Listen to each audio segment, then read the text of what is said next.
ओम शांति। आज परमपिता परमात्मा के 30 जनवरी 75 के महावाक्य और मुरली की हेडिंग है सेकंड में व्यक्त से अव्यक्त होने की स्पीड। यानी व्यक्त से अव्यक्त बनने में टाइम नहीं लगे, 1 सेकंड में व्यक्त से अव्यक्त हो जाए। सर्वशक्तिवान शिव बाबा हुए, क्या कहा? सभी इस समय जिस एक ही लगन, एक ही संकल्प में बैठे हुए हो, वो है एक ही संकल्प। वह लगन कौन सी है? बाप का आवाहन करना, वह बाप बच्चे की मिलन का मेला मनाना। यानी कौन सी लगन है? बाप का आवाहन। वो यहाँ पर दिखाने के लिए रखा है।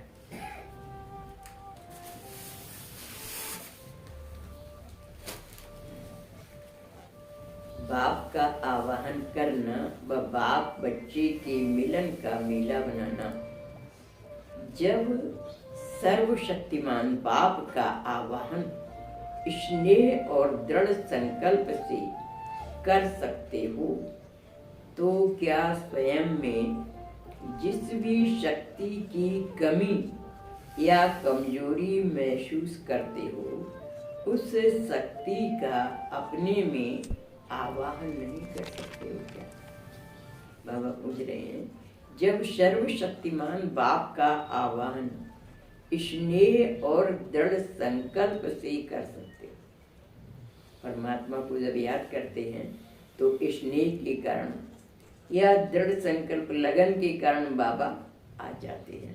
तो बाबा कह रहे हैं दृढ़ संकल्प से कर सकते हो, तो क्या स्वयं में जिस भी शक्ति की कमी या कमजोरी महसूस करते हो, उस शक्ति का अपने में आवाहन नहीं कर सकते हो।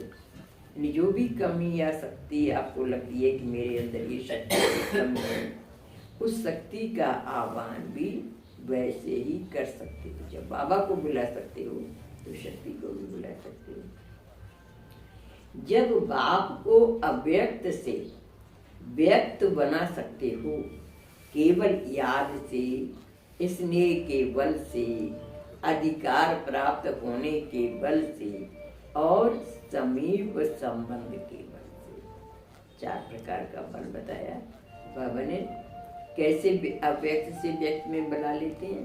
याद से, स्नेह के बल से, अधिकार प्राप्त होने के बल से और समीप संबंध के बल से। ऐसे ही हर शक्ति को व स्वयं को भी व्यक्त से अव्यक्त नहीं बना सकते। जब भगवान को बुला सकते हैं तो अपने आप को भी व्यक्त से अव्यक्त बना सकते, और कोई शक्ति नहीं है तो उस शक्ति को भी अपने में बुला सकते हो। जब बाप को अव्यक्त से व्यक्त में लाना सहज है, तो स्वयं को अव्यक्त बनाना मुश्किल क्यों? बाबा पूछ रहे हैं, जब बाबा को बुला लेते हो, भगवान को बुला लेते हो, तो आपको अपने आप में अव्यक्त बनाना मुश्किल क्यों? पुराने जमाने की कहानियां प्रसिद्ध हैं कि ताली बजाने से वस्तु व व्यक्ति हाजिर हो जाते थे, वह परियां प्रत्यक्ष हो जाती थी। पहले ये घंटियां नहीं होती थी, काल बेल नहीं, ताली बजाई और दास दासी हाजिर हो जाते थे। तो बाबा कह रहे हैं कि परियां भी आ जाती थी। ताली बजाने से वस्तु व व्यक्ति हाजिर हो जाते थे, वह परियां प्रत्यक्ष हो जाती थी। यह परियों की कहानी प्रसिद्ध है। ये कहानियां किनके बारे में?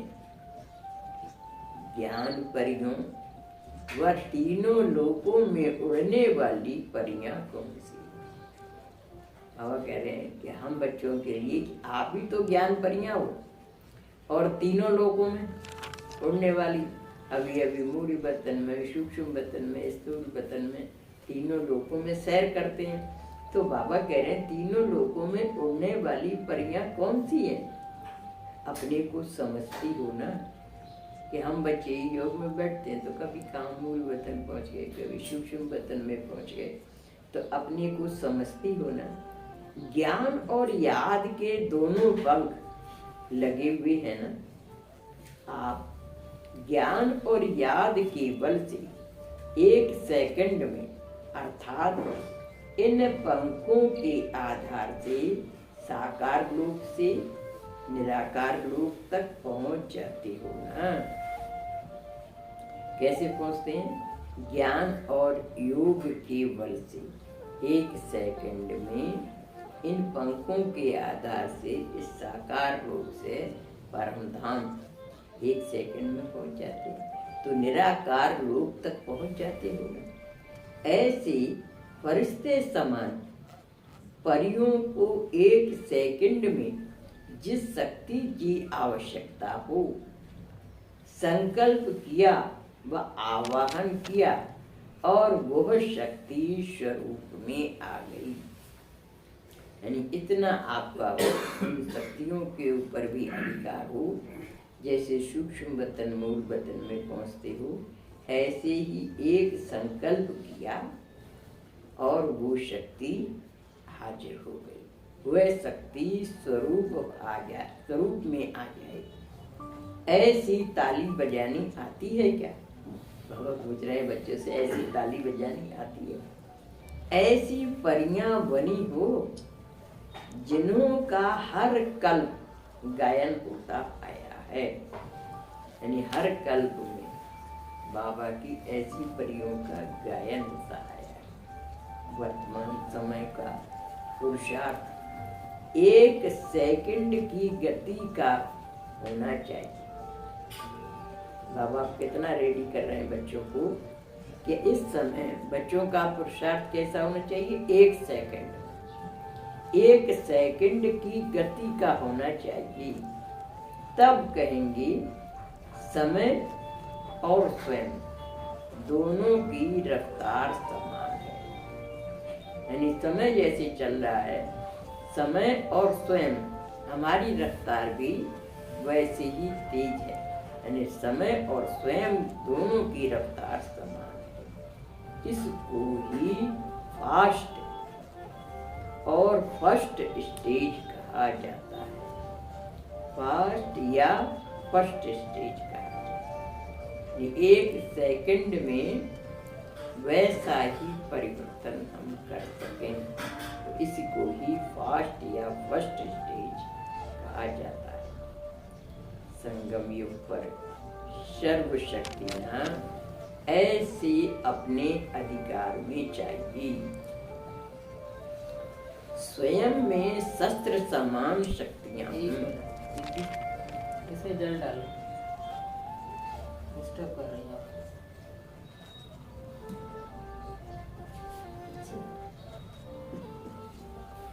नई चीज।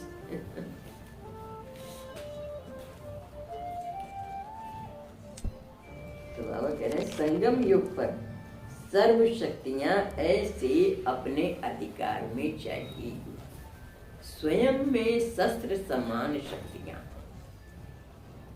जो जब चाहो कर्तव्य में ला सको। समझा?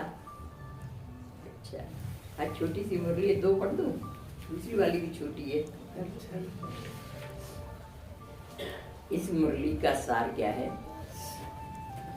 संगम युग पर सर्व शक्तियां ऐसे अपने अधिकार में चाहिए जैसे कि पुराने जमाने की कहानियों में प्रसिद्ध है कि ताली बजाने से वस्तु व व्यक्ति हाजिर हो जाते थे, वह परियां प्रत्यक्ष हो जाते थे। जब सर्वशक्तिवान का आवाहन स्नेह और दृढ़ संकल्प से कर सकते हैं तो इच्छित शक्ति का आवाहन करना भी मुश्किल नहीं है। दूसरा पॉइंट है, अब समय और स्वयं दोनों की रफ्तार को एक समान करो। इसका भावार्थ यह है कि सर्व शक्तियों को अपने अधिकार में ऐसे करो कि जब चाहो उसका प्रयोग कर सकते। यानी बाबा इस समय हम बच्चों को बिल्कुल अपने समान बना रहे हैं। जैसे जादूगर करते हैं ना, बाबा ऐसे ही बच्चों को तैयार कर रहे हैं कि एक सेकंड